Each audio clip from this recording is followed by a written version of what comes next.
Stop being dramatic, Amanda. Your sister would never do something like that. My mother's dismissive tone cut through the hospital room as I lay there, my vision still blurry and my head pounding.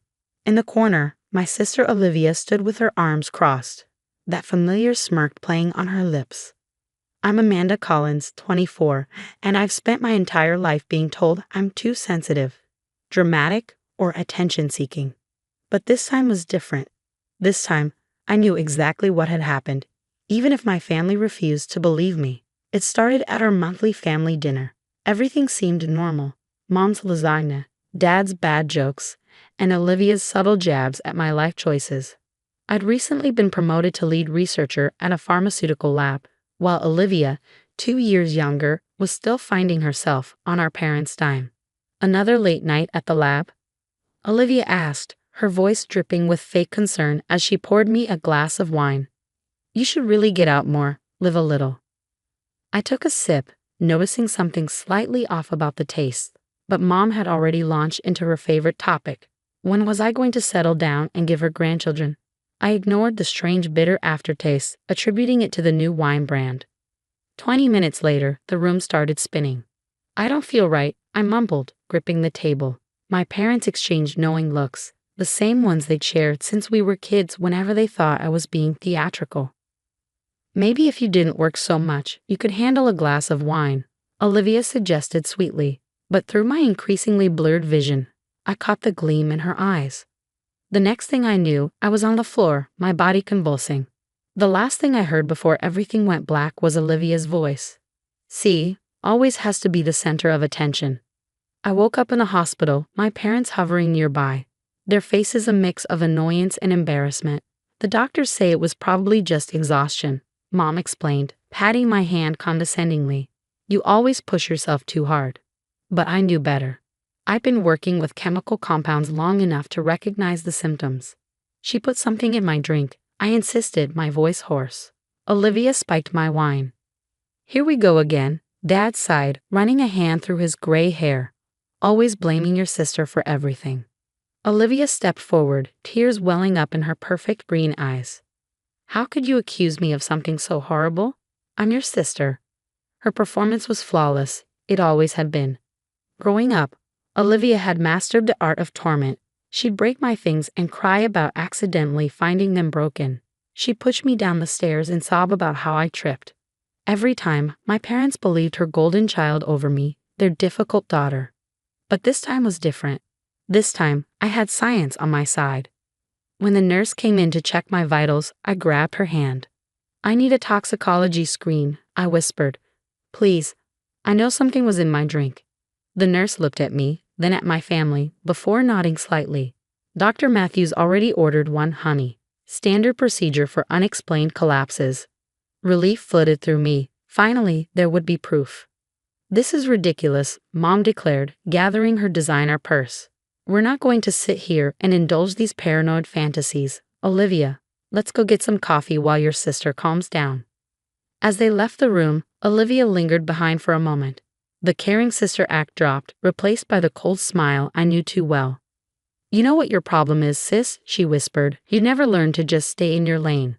Always trying to outshine me with your fancy job and perfect life.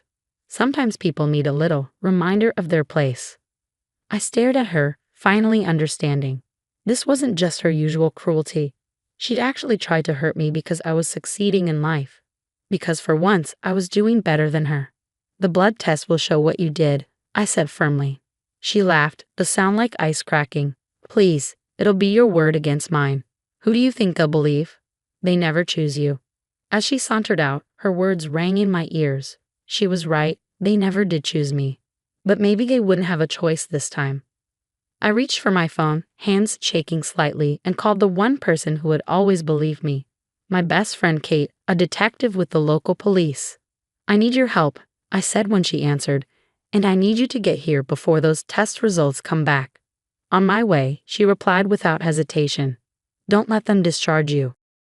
I lay back against the hospital pillows, my head still fuzzy but my mind clearer than it had been in years. Olivia had finally gone too far, and this time, I had proof growing in a lab vial, one molecule at a time. The game was about to change.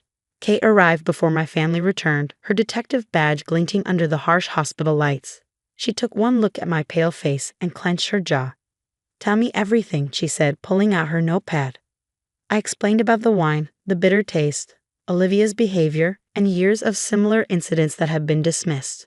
As I spoke, Kate's expression grew darker. "I'm getting security footage from a hospital entrance and parking lot," she said, "and I'm having a word with Dr. Matthews about expediting those test results." Just then, my parents and Olivia returned. Mom's face immediately soured at the sight of Kate's uniform. "What's this now?" Dad demanded. "Amanda, you called the police? This is a family matter." "Detective Wilson," Kate introduced herself formally. "I'm here investigating a potential case of intentional poisoning." Olivia's smirk faltered for a split second before she burst into tears. "How could you do this to me?" she sobbed, clutching Mom's arm. "Your own sister." "Mrs. Collins," Kate addressed my mother, ignoring Olivia's performance. "Were you aware that your daughter Olivia has had 3 restraining orders filed against her by former roommates?" The room went silent. Mom's face paled. That's impossible." "All filed in the last 2 years," Kate continued, reading from her notes. "All citing similar incidents of food tampering and suspicious accidents." "Those girls were jealous," Olivia protested, but her voice had lost its confident edge. "They were trying to ruin my reputation. Just like Amanda's trying to ruin your reputation now," Kate asked coolly. "Interesting pattern." Before anyone could respond, Dr. Matthews entered, holding a file. His expression was grim. "I have the preliminary toxicology results," he announced. "We found significant levels of benzodiazepines in Ms. Collins' system, specifically a type commonly used to sedate patients. This combination with alcohol could have been fatal." Mom sank into a chair while Dad stood frozen. Olivia's tears dried instantly. That's impossible," she stammered. "Amanda probably took something herself. She works in a lab, she has access to drugs." "Actually," Kate interjected, "the specific drug found isn't one used in Amanda's research facility. However, it is prescribed to you, Olivia, for your anxiety attacks." I watched as the careful facade my sister had maintained for years began to crack. Her eyes darted between our parents, desperately seeking their usual support, but they seemed stunned into silence. "Security footage shows you making 3 trips to your car during dinner," Kate continued. "Would you like to explain what you were retrieving?"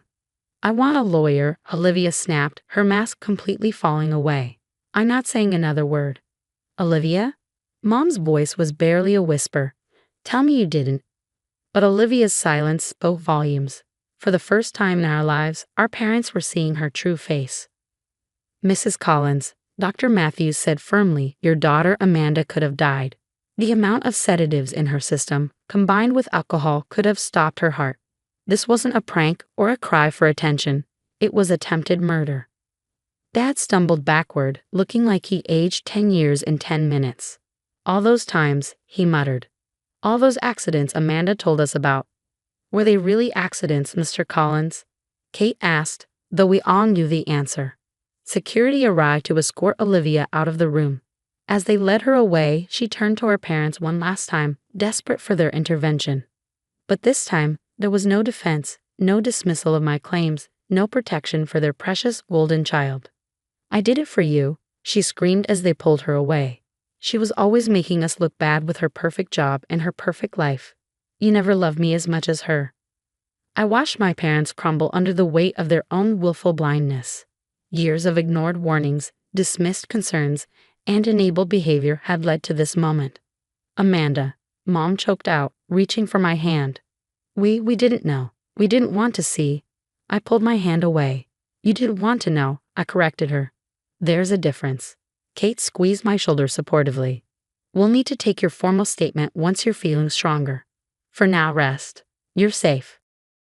As my parents left the room, shoulders slumped in shame, I felt no satisfaction in their guilt, only relief that the truth was finally out and sadness for the family bonds that might never be repaired. But at least now they knew. At least now they couldn't pretend anymore. 3 months after the hospital incident, I sat in the courthouse waiting room, my hands clasped tightly in my lap.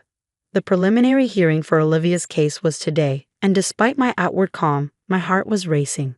You don't have to stay for the whole thing, Kate assured me, sitting beside me in her formal police uniform. Your statement is enough. But I needed to stay. I needed to see this through. My parents entered, looking older and more subdued than I'd ever seen them. Mom had lost weight, and Dad's hair had gone completely gray. They'd been trying to reach out over the past months, calling, sending letters, even attempting to visit my apartment. Each time, I'd maintain my distance, not ready to bridge the gap their years of denial had created. Amanda, Mom started, taking a tentative step toward me. We've been seeing a family therapist. We know now that we failed you. Both of you, really. I really looked at her, and saw something I'd never seen before. Genuine remorse. We enabled her, Dad added, his voice rough. We made excuses because it was easier than facing the truth. And you paid the price for our weakness. Before I could respond, the court officer called us in. As we filed into the courtroom, I caught my first glimpse of Olivia since that night. She sat at the defendant's table, wearing a beige pantsuit that made her look impossibly young and vulnerable. Exactly the image she was going for. But something was different. The confident smirk was gone, replaced by a tightness around her eyes that spoke of fear. Real fear, perhaps for the first time in her life. The evidence was overwhelming. Kate had done her job thoroughly, uncovering not just the recent poisoning but a pattern of behavior dating back years. Former roommates came forward with their stories. Old medical records showed suspicious accidents. Even Olivia's ex-boyfriend testified about her threatening behavior when he tried to end their relationship. When it was my turn to testify, I spoke clearly and calmly, detailing not just the poisoning but the years of escalating incidents that led to it. As I spoke, I watched my parents' faces crumple with each revealed detail they had dismissed or ignored. The defendant didn't just attempt to harm her sister, the prosecutor concluded. She systematically terrorized her while hiding behind a carefully constructed facade of innocence enabled by those around her. The judge's decision was swift and firm. Olivia would undergo psychiatric evaluation pending trial, with no contact orders in place for all her previous victims, including me. As they led her away, Olivia finally dropped her act completely. You think this changes anything? She spat in my direction. You'll always be the one who tore this family apart. But her words didn't hurt anymore. They were just the desperate cries of someone who'd finally lost control. Outside the courthouse, standing in the bright autumn sunlight, my parents approached me again. We've sold the house, Mom said quietly. Too many bad memories. We're moving closer to the city. Closer to you if you let us try to rebuild. We know we don't deserve a second chance, Dad added, but we're hoping you might give us one anyway. I studied their faces, the hope, the regret, the genuine desire to make amends. I'm starting therapy too, I told them. Every Tuesday. If you're serious about rebuilding, you can meet me for coffee after my sessions. Small steps. The relief on their faces was palpable. It wasn't forgiveness. Not yet, but it was a start. Kate drove me home, both of us processing the day's events. You know what amazes me? She said as we pulled up to my apartment. Through everything, you never lost your compassion. You wanted justice, not revenge. I thought about that as I entered my apartment, immediately greeted by my newly adopted rescue cat, Luna. She'd been abused by her previous owners, yet still found it in herself to trust again. Maybe she had the right idea. That evening, I received a text from Mom. Found this while packing. Attached was a photo of me at my college graduation, beaming with pride. I remembered that day, how Olivia had tried to overshadow it by announcing her plans to move to Paris, how our parents had cut my celebration dinner short to discuss her travel arrangements. But looking at it now, I saw something different. I saw a young woman who had achieved something remarkable, despite everything, who had built a life and career she was proud of, who had found true friends who believed in her, who had survived and thrived. I saved the photo and texted back. Coffee next Tuesday at 3, don't be late. Sometimes healing comes not from forgetting the past, but from facing it head-on and choosing to move forward anyway. My family would never be what it once was, but maybe, just maybe, it could be something new, something real. And this time, I would be strong enough to make sure the truth stayed in the light.